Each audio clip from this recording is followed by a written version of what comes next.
Թամարն առաջին անգամ անցյալ տարի է փորձել արյան դոնոր դառնալ, բայց առողջական որոշ խնդիրներ է ունեցել, իսկ հիմա բուժ հետազոտությունը դրական եզրակացություն է տվել։ Իրենց հերթին սպասողները բոլորն էլ երիտասարդներ են, որոնք իրենց համաշխարհային օրը մարդասիրական ակցիային մասնակցելով են նշում։ Հայաստանի երիտասարդական հիմնադրամը 1 օրով արյունատվության կենտրոնի է վերածվել։ Արձագանքել են գրեթե բոլոր ուսանողական, պետական եւ ոչ պետական կառույցները, երիտասարդական կառույցները, այստեղ ոչ մեկին զորով չեն բերել, պարտադրված չեն բերել, բոլորը իրենց կամքով են եկել, անգամ շատ դեպքերում մենք ենք որոշակի սահմանափակումներ դրել։ Հայաստանում, ինչպես ամբողջ աշխարհում, արյան դոնորների պակաս կա, իսկ երիտասարդ դոնորներն ավելի քիչ են, մինչդեռ նրանց մասնակցությունն ամենակարևորն է արյան բանկը թարմ արյունով համալրելու համար։ Սա հատկապես կարևոր է արյան չարորակ հիվանդություններով տառապող երեխաների համար, որոնց բուժման 1 կուրսի համար 20 դոնորից ստացված արյան բաղադրամաս է հարկավոր։ Հետևաբար նրանց հարազատները չեն կարողանում արյան բաղադրամասերը հանձնել եւ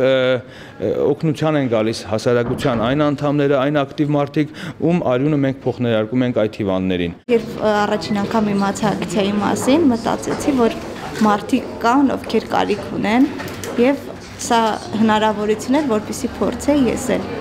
այդ մարդկանց հնարավորինս օգնած լինեի։ Շողանարն առաջին անգամ է արյուն հանձնում, հետևաբար նրանից 350-ից 400 մլ արյուն կվերցնեն, իսկ արդեն երկրորդ անգամ, ինչպես ընդունված է, 450։ Այս հաջորդ անգամին երբ մասնակցել։ Իր ցանկությամբ է, երբ ուզում է, բայց ոչ շուտ, քան 3 ամիս։ Հիմնադրամի միջանցքներում ավելի քան 300 երիտասարդ սպասում է իր հերթին։ Դոնոր կդառնան թե ոչ, առայժմ հայտնի չէ։ Դեռ պետք է լրացնեն համապատասխան թերթիկը։ Հետո բժիշկները կզննեն ու դրական եզրակացության դեպքում արյուն հանձնելու նրանց հերթն էլ կհասնի։ Թերեզա Կադայեվչյան, Վահե Եղիազարյան, ժամը լրատվական։